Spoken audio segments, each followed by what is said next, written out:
Halo semuanya, selamat wayahkia ya dimanapun kalian berada. Kembali lagi bersama Mamang dan di video kali ini kita bakal lanjutin manual pembalasan sang anjing pemburu. Kita masuk di part 70.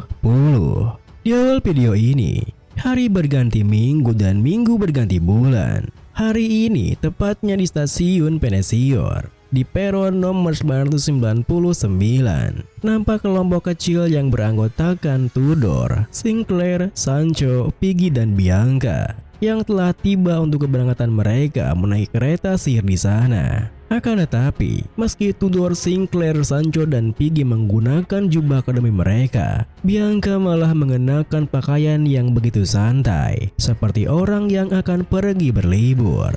Yang itu membuat Tudor tak bisa menahan mulutnya untuk berkomentar. Beneran deh, kalau ada orang yang melihatmu, mereka pasti mengira kau akan pergi ke resort yang mewah. Kau paham kalau kita akan bertarung kan? Bianca yang berjalan paling depan pun meliriknya sinis berkata, "Terus apa yang harus kulakukan? Aku tak mau menahan tegang sebelum saatnya. Apa kau tidak melihat mereka? Ayolah, kita pasti akan menang selagi di Olimpiade Survival Challenge ini. Akademi Colosseo selalu berada di band pertama, jadi jangan terlalu dibusingkan begitu tahu." Tentu saja, Bianca bertingkah begitu percaya diri bukanlah tanpa alasan. Karena acara Olimpiade Survival Challenge yang akan mereka ikuti ini merupakan turnamen akbar, di mana 4 akademi teratas kekaisaran berkumpul untuk berkompetisi. Seperti Akademi Colosseo, yang merupakan akademi elit yang selalu berada di peringkat teratas dari segala sisi akademis maupun non-akademis. Lalu, ada Parangian Bootcamp yang merupakan pusat latihan di utara, yang terampil dalam menggunakan senjata dingin seperti pedang, tombak, kapak, dan busur panah. Ada juga Themyscira Women's University yang memiliki struktur yang sama seperti Akademi Colosseo, tetapi khusus untuk para perempuan. Terakhir, ada Mag Tower yang merupakan tuan rumah turnamen tahun ini. Sebuah akademi magic dari timur, di mana praktisi magic genius berkumpul.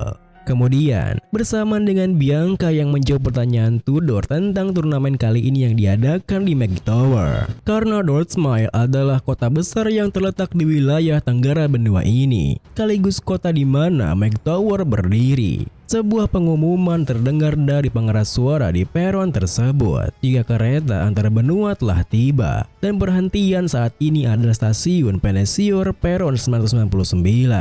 Seketika itu juga, perhatian mereka berlima pun tertuju pada kemunculan kereta magicnya, di mana Piggy begitu bersemangat karena baru pertama kali melihatnya. Berkebalikan dengan Sancho yang pernah menaikinya saat ia diterima oleh Akademi Colosseo.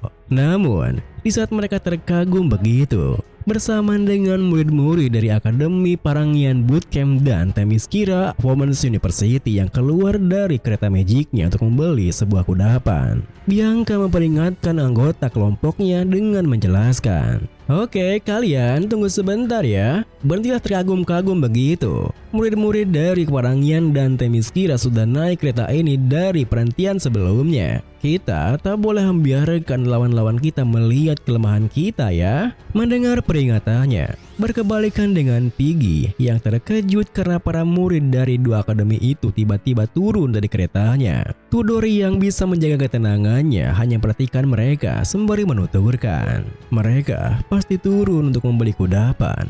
Tapi suasananya cukup tegang ya. Pada gadis itu sepertinya ingin menerkam Sancho hidup-hidup bukan? Piggy yang penasaran pun menatap Sancho bertanya, "Hei Sancho, kenapa mereka bersemarah itu padamu?" Namun, alih-alih Sancho yang menjawab, malah Tudor yang tersenyum bangga menjelaskan, "Apa kau tidak tahu, Piggy? Itu karena Sancho berhasil mendapat peringkat pertama di ujian masuk Parangian, tapi tetap memutuskan untuk masuk dan pergi ke Akademi Colosseo tahu?" Lalu, bersamaan dengan Sancho yang juga tersenyum bangga mengatakan, jika ia selalu siap untuk bertarung kapan saja. Bianca yang mengingat sesuatu pun bertanya pada Sinclair, Kalau begitu, Sinclair pasti juga dalam masalah ya. Dia juga menduduki peringkat pertama di ujian masuk Mag Tower dan bahkan berhasil menjadi peringkat pertama di ujian masuk tim Eskira kan? Bersamaan dengan mereka yang bersiap menaiki kereta magicnya. Sinclair yang tersenyum malu pun berkata,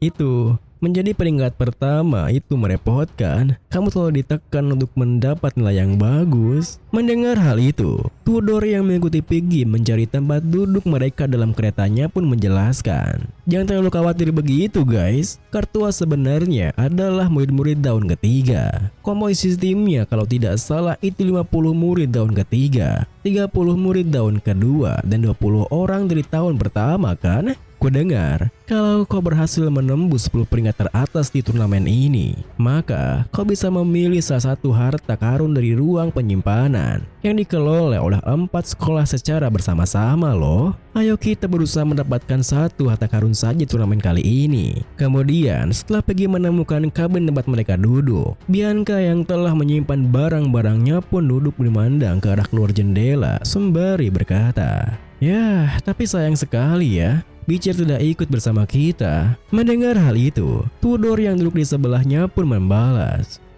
si Beecher itu, lagi-lagi dia meninggalkan kita untuk membentuk tim dengan orang lain. Sancho yang bisa memahami alasan Beecher pun tersenyum menimpali. Mau bagaimana lagi kan? Dia bilang dia sudah membuat janji dengan mereka. Jadi jangan salahkan dia. Jujur saja, melihat orang yang bisa menepati janjinya dengan sama begitu, aku merasa kagum kepadanya. Bianca yang masih memandang keluar jendela menambahi, bukankah Beecher duduk di gerbong lain? Kuharap dia tidak cekcok dengan murid sekolah lain. Tentu saja, apa yang dikatakan Bianca membuat Sinclair yang penasaran bertanya, bagaimana jika Opa terluka nantinya? Namun, alih-alih Bianca yang menjawabnya, malah Piggy yang nampak cemas menuturkan, bukan murid-murid sekolah lain yang kukhawatirkan, melainkan orang-orang yang senang bersama dirinya. Sementara itu, di gerbong lain kereta magicnya,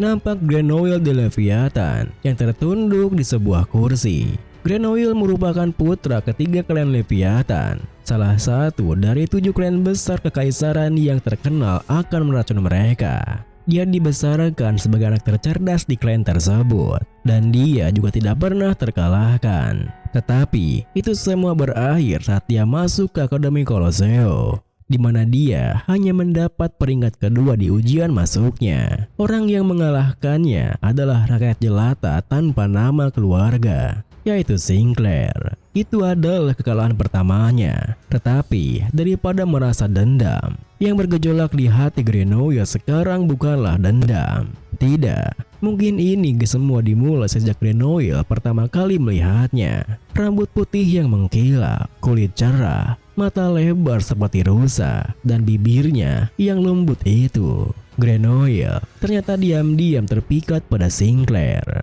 Grenoille selalu mengatakan kalau perasaannya itu konyol, tapi hatinya tak bisa berbohong. Oleh karena itu, Grenoille terus-menerus mencoba untuk mendekatinya.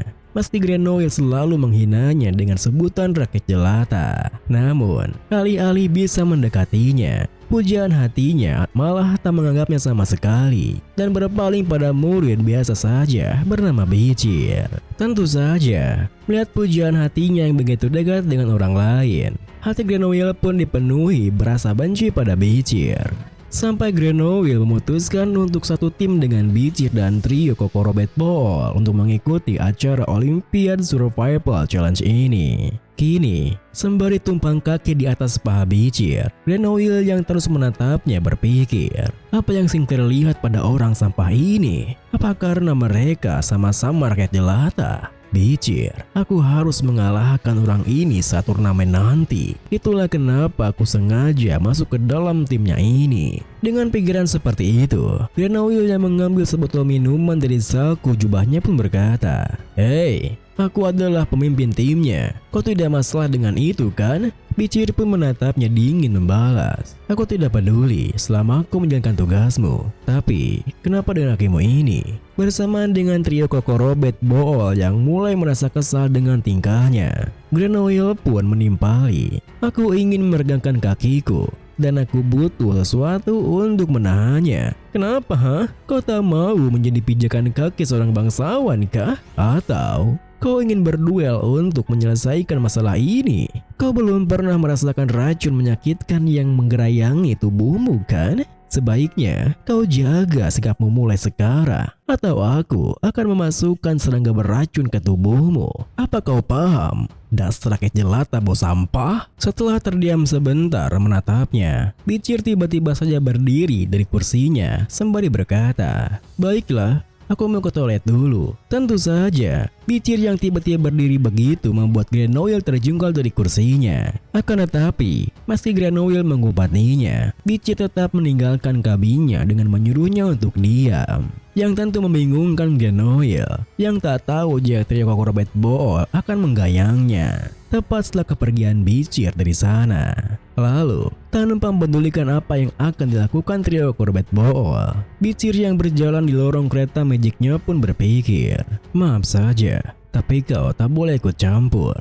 Aku harus mendapatkan hasil terbaik di Olimpiade Survival Challenge kali ini, karena peringkat 10 teratas akan diberikan akses ke trio survival, dan mereka boleh mengambil satu harta karun dari berangkas itu. Aku membutuhkan kesempatan itu bagaimanapun caranya, sebab aku harus menghancurkan satu artefak yang tersimpan di dalamnya." Videonya pun diakhiri dengan, tentu saja Bicir berniat menghancurkan artefak tersebut bukan tanpa alasan, karena artefak ini berhubungan dengan demon tak hidup, sang Seven Corpse, Deka Rabia.